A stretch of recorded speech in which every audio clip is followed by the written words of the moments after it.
Hello दोस्तों, मेरा नाम रोली है।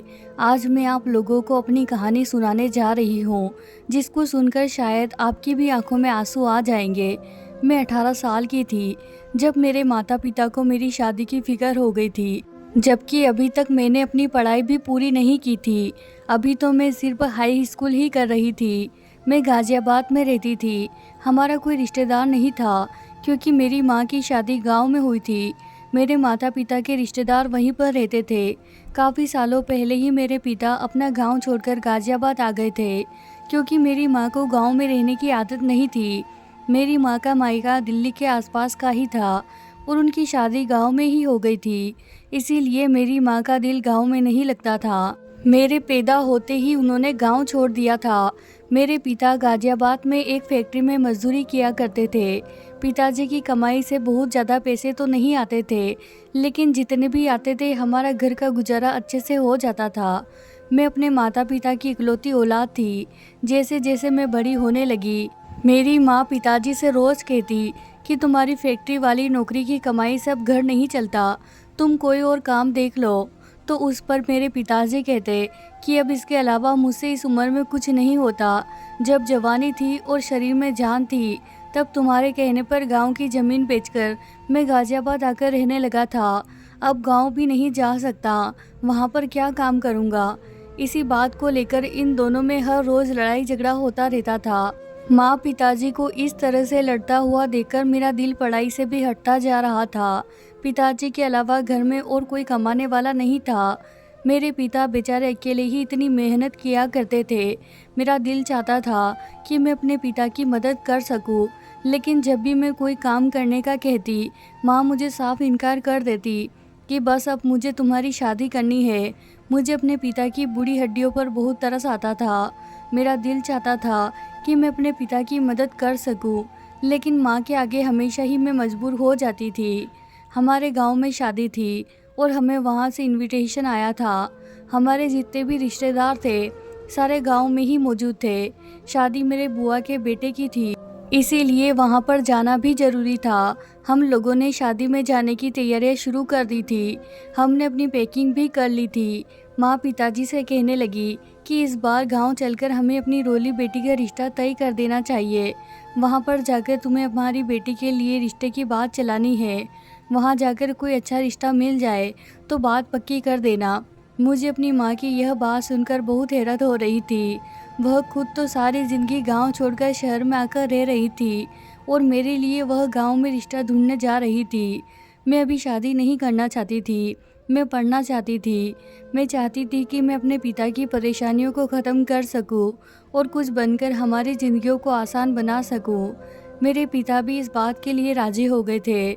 मैं शर्म की वजह से पिताजी के सामने कुछ नहीं बोल पाई थी, लेकिन पिताजी के जाते ही मैंने माँ को साफ साफ कह दिया कि मैं मर जाऊंगी, लेकिन गांव में शादी नहीं करूंगी और तुम गांव में जाकर मेरे रिश्ते की बिल्कुल भी कोई बात मत करना। ऐसा ना हो कि बाद में आपको बेइज्जती का सामना करना पड़े। मैं यहाँ शहर में रहकर पढ़ लिख कर नौकरी करना चाहती हूँ और अपने पिता का सहारा बनना चाहती हूँ। मुझे अभी शादी की कोई जल्दी नहीं है। 2 दिन बाद जब हम गांव चले गए, तो वहां जाने के बाद जब शादी निपट गई, तो मेरे पिताजी ने अपने पड़ोस में रहने वाले मेरे पिताजी के दोस्त के बेटे के साथ ही मेरा रिश्ता तय कर दिया और वहां सब लोगों को यह खबर दे दी कि उन्होंने रिश्ता पक्का कर दिया है। मैंने लड़के को देखा तक नहीं था। शादी वाले घर में मौजूद औरतें बार बार मुझे देख रही थी। यह सब मुझे बहुत अजीब लग रहा था और बहुत बुरा भी लग रहा था। फिर एक औरत कहने लगी कि यह मनीष की होने वाली पत्नी है। मुझे कुछ समझ नहीं आ रहा था।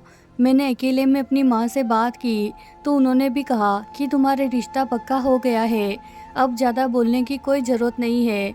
मुझे अपनी माँ की बात पर बहुत ज़्यादा गुस्सा आया था और मैं कमरे में जाकर खूब रोई थी कि मुझे अभी शादी नहीं करनी, लेकिन मेरे माता पिता तो ज़बरदस्ती मेरी शादी करवाना चाह रहे थे। किसी ने मेरी एक नहीं सुनी। गांव में मेरा बिल्कुल भी दिल नहीं लगता था। मैं जितने भी दिन यहाँ पर रही, उदास ही रही थी। अपने पिता के सामने बोलने की तो मेरी हिम्मत ही नहीं थी, इसीलिए न चाहते हुए भी इस रिश्ते को एक्सेप्ट करना पड़ा था। लेकिन वह लड़का कौन है, कैसा है, यह मैंने जानना इतना ज़रूरी नहीं था, क्योंकि मुझे शादी में कोई इंटरेस्ट नहीं था। मेरे घर वाले ज़बरदस्ती मेरी शादी करवा रहे थे।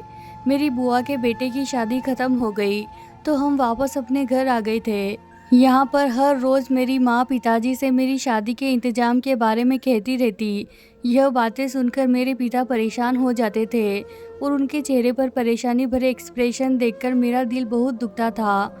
मेरे पिता गरीब थे और मेहनत मजदूरी करके घर का खर्चा चलाते थे, लेकिन फिर भी ना जाने क्यों उन दोनों को मेरी शादी की इतनी जल्दी हो रही थी। मेरे पिता की कमाई से कुछ भी नहीं जुड़ पा रहा था, तो इसीलिए वह दिन ब दिन और ज़्यादा परेशान रहने लगे थे।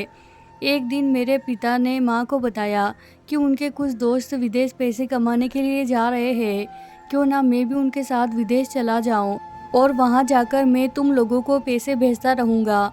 तुम मेरी बेटी का दहेज जोड़ लेना। मैंने जब पिताजी की बात सुनी तो मैंने फ़ौरन ही उनको विदेश जाने के लिए मना कर दिया कि पिताजी को इस उम्र में किसी की भी खातिर बाहर जाने की कोई ज़रूरत नहीं है। अगर उन लोगों को मुझे एक्सेप्ट करना चाहते हैं तो ऐसे ही करें। अगर दहेज लेकर शादी करना चाहते हैं तो मैं आप लोगों के घर में ही ठीक हूँ, मुझे नहीं जाना शादी करके। यह सुनकर माँ को गुस्सा आ गया और वो मुझसे कहने लगी, तो कौन होती है बड़ों के बीच में बोलने वाली। पिताजी ने माँ को चुप कराया और मेरे करीब आकर मेरे सर पर हाथ रखा और मुझे समझाने लगे कि बेटी की शादी करना तो हर माता पिता का फ़र्ज होता है। इसीलिए माता पिता अपनी बेटी को ज़रूरत का सामान देकर दहेज के रूप में देते हैं। तुम डरो मत और मेरी फ़िक्र मत करो, मैं 1-2 साल में वापस आ जाऊंगा।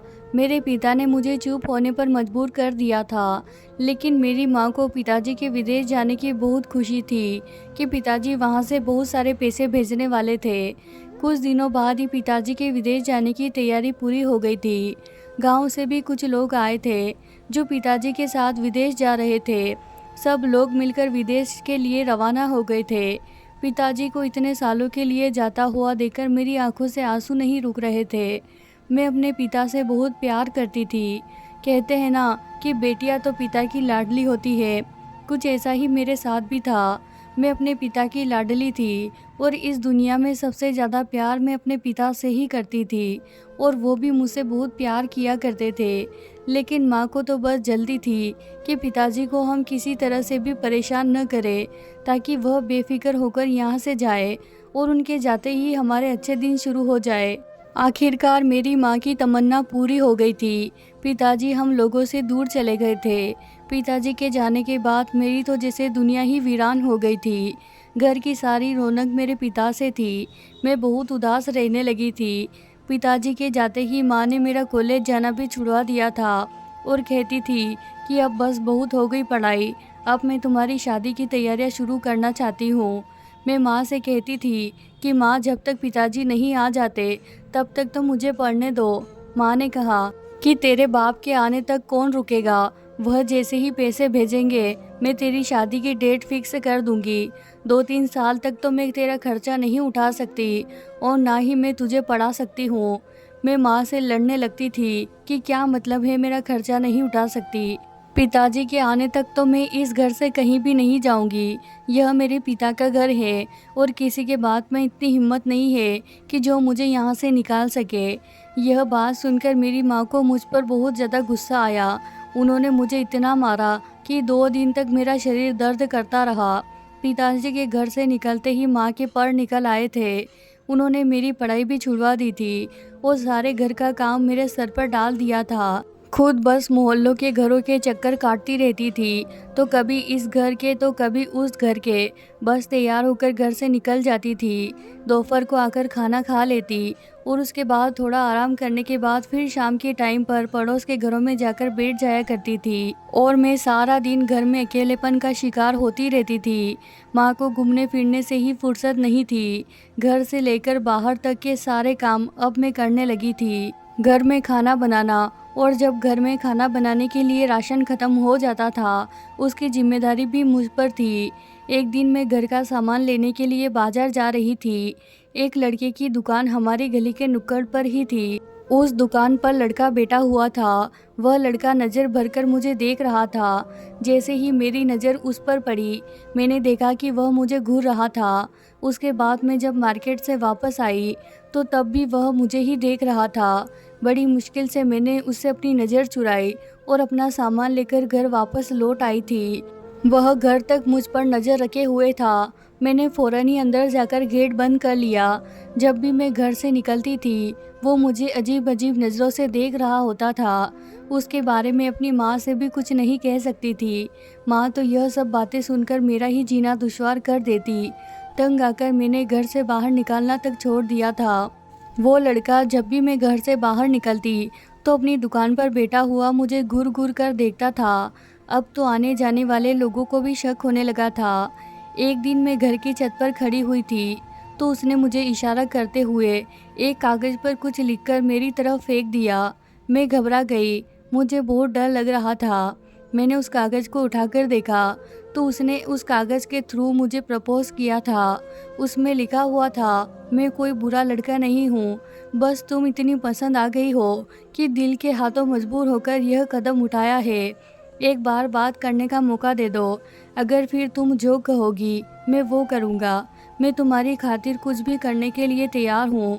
मैंने सोचा इसे जान छुड़ाने का कोई और अच्छा तरीका नहीं है। मैंने सोचा उसे बता दूंगी कि मेरी इंगेजमेंट हो चुकी है तो उसका दिल खुद ही टूट जाएगा और वह मायूस होकर यहाँ से चला जाएगा और मेरा पीछा भी छोड़ देगा। मैंने एक दिन माँ के घर से निकलते ही मौका पाकर उसे इशारे से घर के अंदर बुला लिया और उसके अंदर आते ही मैंने झट से दरवाजे को अंदर से बंद कर लिया। वह तो बुरी तरह से काँप रहा था। मैं तो लड़की थी, लेकिन मुझसे ज़्यादा उसे डर लग रहा था। मैंने उसे रिलैक्स होने को कहा और कहा कि बताओ तुम मुझसे क्या बात करना चाहते हो। तो उसने कहा कि जिस दिन से मुझे देखा है, दिल के हाथों मजबूर होकर रह गया है। न दिन को सुकून मिलता है, न रात को चैन। रात रात भर इसी इंतज़ार में गुजार देता हूँ कि कब बाहर निकले और वह मेरा दीदार कर सके। उसने कहा कि रोली, मुझे गलत मत समझना, मैं तुम्हारा नाम और तुम्हारे बारे में अच्छी तरीके से जानता हूँ। मैं कोई धोखेबाज और झूठा इंसान नहीं हूँ, लेकिन मोहब्बत मोहब्बत है और जिससे हो जाती है, इंसान उसके हाथों मजबूर हो जाता है। मैंने उसे कहा कि तुम मेरे बारे में सब कुछ जानते हो, लेकिन शायद यह नहीं जानते कि मेरा रिश्ता तय हुआ है। मेरी शादी मेरे पिता के दोस्त के बेटे के साथ हो रही है और मैं यहाँ से शादी होने के बाद गांव चली जाऊंगी। मेरे ससुराल गांव में ही है। मैं अपने माता पिता की इज्जत का बहुत ख्याल करती हूँ। तुम्हें किसी के सहारे पर नहीं रखना चाहती और मैं तुमसे किसी तरह का झूठ बोलूँ और कुछ दिन के लिए तुमसे रिलेशनशिप बनाकर मैं तुम्हें धोखा नहीं देना चाहती। यह सब सुनकर वह थोड़ा उदास हो गया था, लेकिन मेरा सच बोलने से वह बहुत ज़्यादा खुश हुआ था। उसने बताया कि यह दूध वाली दुकान उसके पिता की है। कभी कभी वह उस दुकान पर बैठ जाता है और वही उसका घर भी है। उसने बताया कि मेरे परिवार में और सिर्फ मेरे पिता हैं। हम दोनों इसी दुकान से अपना गुजर बसर करते हैं, लेकिन हम दोनों की ज़िंदगी बहुत अच्छी गुजर रही है। मेरी शादी हो जाएगी तो शायद घर में कोई औरत आ जाएगी। मेरी माँ काफ़ी सालों पहले गुजर चुकी है और मेरी बहन की शादी भी 2 साल पहले हो गई है। उसने कहा कि ज़िंदगी में अगर कभी भी कोई काम या कोई ज़रूरत हो तो तुम मुझे ज़रूर याद करना। भले ही तुम मेरी किस्मत में तो नहीं हो, लेकिन मेरे दिल में हमेशा होगी। मैंने उसकी फीलिंग्स की कदर की और वह बेचारा थोड़ी देर के बाद मेरे घर से खुद ही चला गया था। हम दोनों के बीच बहुत रिस्पेक्ट के साथ बात हुई थी। वह मुझे आम लड़कों से बिल्कुल अलग लगा था। मैं जब उसे गली में खड़ा हुआ देखती थी तो समझती थी कि वह कोई आवारा या फिर लोफर टाइप का लड़का होगा जो मेरे पीछे पड़ा हुआ है। लेकिन उसके साथ बात करके मुझे एहसास हुआ था कि सच में मुझसे कोई इतनी मोहब्बत भी कर सकता है। यह सब सोचकर मेरी भी आंखें भर आई थी और जब जाते टाइम वह मुझे गुड बाय बोल कर गया था तो मैंने उसकी आंखों में भी आंसू देखे थे। मुझे वह सच्चे दिल से चाहने वाला इंसान लगा था और इतने अच्छे इंसान को गंवाने का मुझे बहुत दुख हुआ था। इसके बाद भी जब मैं घर से किसी काम के लिए निकलती थी तो वह मुझे अपनी दुकान पर बैठा हुआ दिख जाता था। उसकी दुकान से आगे निकलते हुए मुझे भी अपनी आंखों पर काबू करना नहीं आता था। मैं किसी न किसी बहाने उसको निगाह उठाकर देख लेती थी। जब मैं उसे देखती थी तो वह मेरे दिल की गहराइयों तक उतर जाता था। वह बहुत ही अच्छा लड़का था और शरीफ था। उस दिन के बाद उसने कभी मुझे तंग नहीं किया था और ना ही कभी उस दिन के बाद उसने मुझे दोबारा बात करने की कोशिश की थी। बस कभी कभी हम दोनों की नज़रें एक दूसरे की नज़रों से मिल जाया करती थी। जाने अनजाने में मुझे भी नहीं पता चला कि कब मैं भी उसको पसंद करने लगी थी और मेरे दिल में भी उसके लिए मोहब्बत जागने लगी थी। लेकिन पिता की इज्जत की खातिर मैंने अपनी फीलिंग्स पर कंट्रोल किया।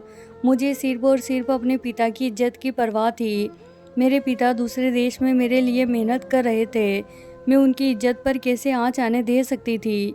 इसीलिए मैंने अपने दिल को संभाल लिया था कि वह मुझे कितना भी चाहता हो और अच्छा लगता हो, लेकिन मेरी किस्मत मेरे पिता के फैसले की मोहताज है।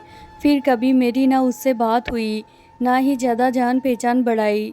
बस आंखों ही आंखों में आंखों की ज़रूरत पूरी होती रही। इसी तरह से अगले 4 महीने तक ऐसा ही चलता रहा और 4 महीने बाद पिताजी ने विदेश से काफ़ी सारा सामान और मेरे दहेज के लिए काफ़ी सारे पैसे भी भेज दिए थे। मेरी माँ ने अकेले ही मेरी शादी करने का फैसला कर लिया था और मेरे ससुराल में कह दिया था कि वह कुछ लोगों को लेकर मेरे घर बारात लेकर आ जाए। मैंने अपनी माँ को यह शादी करने के लिए बहुत रोका कि पिताजी के आने से पहले मुझ पर जुल्म मत करो, मुझे अपने माता पिता के आशीर्वाद के साथ विदा होना है। लेकिन मेरी माँ ने मेरी एक नहीं सुनी। कुछ दिन बाद गांव से कुछ लोग आकर शादी की डेट फिक्स करके चले गए। मैंने अभी तक लड़के की फ़ोटो तक नहीं देखी थी और दिन रात में रोती रहती थी। माँ ने पिताजी से कहकर अपना फैसला ज़बरदस्ती मनवा लिया। पिताजी ने फ़ोन पर बात की और शादी के लिए राज़ी होने का कहा। पिताजी मुझसे कहने लगे, मेरा आशीर्वाद हमेशा मेरी बेटी के साथ रहेगा। मैं हमेशा अपने पिता की बात के आगे आ जाती थी और इस बार भी पिताजी के कहने पर चुप ही रही थी और उनकी बात को मान लिया था। शादी की तैयारी बढ़ती गई। धीरे धीरे मेरा दम घुटने लगा था। कोई भी ऐसा इंसान नहीं था जो मेरी साइड ले सकता था, जो मुझे तसल्ली देता। मेरी माँ तो बस हर टाइम शॉपिंग करने में लगी रहती थी और पिताजी की कमाई को दोनों हाथों से लुटाने में लगी हुई थी। कुछ कपड़े मेरी शादी के लिए बनाती तो अपने लिए उससे डबल कपड़े लेकर आती थी। माँ ने पड़ोस में शादी का इनविटेशन भी देना शुरू कर दिया था और उन औरतों को अपने साथ शॉपिंग पर ले जाती थी। मेरी माँ ने मेरी कोई भी ख्वाहिश नहीं पूछी थी कि मुझे क्या पसंद है, मैं क्या ससुराल लेकर जाना चाहती हूँ, कुछ भी नहीं। बस वो सारे काम अपनी मर्ज़ी से ही कर रही थी। वह बहाने से शॉपिंग पर निकल जाती थी और अपने दोस्तों के साथ होटल में खाना खाकर आती थी। पिताजी का पैसा माँ को बहुत अच्छा लग रहा था। माँ जब अपनी दोस्तों पर पैसे खर्च किया करती थी तो उनकी दोस्त माँ को और भी ज़्यादा इज्जत देने लगी थी। माँ इस बात से बहुत खुश हो जाया करती थी। मैं माँ को समझाने लगी थी तो वह मुझे डांटकर चुप करा देती थी कि तेरे पिता सारी मेहनत सिर्फ तेरे अकेले के लिए तो नहीं कर रहे हैं। मैं उनकी पत्नी हूँ, सबसे पहले उनकी कमाई पर मेरा हक बनता है। मेरी माँ ने अपने आप को बुरी तरह से बिगाड़ रखा था। उन्हें घर की और अपनी जवान बेटी की कोई चिंता नहीं थी। वो पिताजी की कमाई को अपने पास संभाल कर नहीं रख रही थी, बल्कि बेवजह की चीज़ों में उड़ा दिया करती थी। नए नए कपड़े पहनना, सहेलियों के साथ बाहर घूमने जाना, होटल में खाना खाना, यह सारे शौक उन्होंने बना लिए थे। माँ को मोहल्ले की औरतों से अपनी तारीफ सुनना बहुत अच्छा लगता था। माँ मुझे भी इसलिए जल्द से जल्द शादी करके यहाँ से भेज देना चाहती थी ताकि वह बेफिक्र होकर आराम से अपनी ज़िंदगी सुकून से गुजार सके। मुझे लगता था जैसे वह मेरी सगी माँ नहीं है, बल्कि सौतेली माँ है। मैं अंदर से टूट कर रह गई थी। माँ ने थोड़े से कपड़े और थोड़ा सा सामान मेरे दहेज के लिए इकट्ठा कर लिया था। बस वह अपनी जिम्मेदारी से आज़ाद होकर बैठ गई थी। ना बेटी को घर का काम सिखाने में उसे नसीहत देती थी, ना रहन सहन के तरीके सिखाती थी। हमेशा घूमने फिरने और मेकअप करने में ही लगी रहती थी। पिताजी के जाने के बाद माँ ने अपने आप को और भी ज़्यादा जवान बना लिया था। मेरी शादी की डेट फिक्स हो चुकी थी और धीरे धीरे मेरी शादी के दिन करीब आ रहे थे और मैं हर रोज़ सूली पर जल रही थी। मेरी माँ ने मेरे सारे सपनों को चकनाचूर कर दिया था। मैं पढ़ लिख कर कुछ बनना चाहती थी, लेकिन शादी होने के बाद मेरे सारे शौक़ ख़त्म होने वाले थे। मेरी माँ को ना मेरे आराम का कुछ ख्याल था, ना ही मेरी शादी की कोई ज़्यादा फिक्र थी। माँ कहती थी कि गांव के लोग ज़्यादा मेकअप वगैरह नहीं जानते, इसीलिए तू जैसी है वैसे ही ठीक है, तुझे कुछ करने की ज़रूरत नहीं है। वैसे भी तू खूबसूरत है, तेरे पति ने तुझे ऐसे ही पसंद कर लिया है। यह सब सुनकर मेरा दिल टूट जाता था कि जब उनको किसी बात का पता ही नहीं है तो मेरा रिश्ता गांव में क्यों किया था। कभी कभी तो मेरा दिल चाहता था कि मैं रितेश के साथ भाग जाऊं, रितेश जो मुझसे बहुत प्यार करता था, लेकिन पिताजी का ख्याल हर टाइम मुझे रोक लेता था। शादी से पहले मैं आखिरी बार रितेश से मिलकर उसके साथ बातें करके अपने दिल का सारा बोझ उतारना चाहती थी, क्योंकि मुझे लगता था दुनिया में वही एक ऐसा इंसान है जिसे मेरी परवाह है, जिसके लिए हर चीज़ से बढ़कर सिर्फ मैं हूँ। एक दिन माँ के घर से जाने के बाद मैं भी घर में लोग लगाकर चुपचाप रितेश की दुकान पर चली गई और मैं उसकी दुकान पर चढ़ गई थी। मुझे देखकर वह फौरन उठ खड़ा हुआ था। वह मुझे देखकर बहुत खुश हुआ था। उसके चेहरे की खुशी साफ बता रही थी कि वह मुझसे कितनी मोहब्बत करता है। फिर मैंने लेटर उसे दिया। उसमें लिखा हुआ था कि कल दोपहर के 3 बजे मुझे मिलने आ जाना। मैं तुमसे दूर अकेले में कुछ बातें करना चाहती हूँ। वो लेटर उसने बिना देखे ही अपने जेब में डाल दिया था और मैं वापस अपने घर चली आई। दोस्तों, इस कहानी का दूसरा भाग बहुत जल्दी आएगा।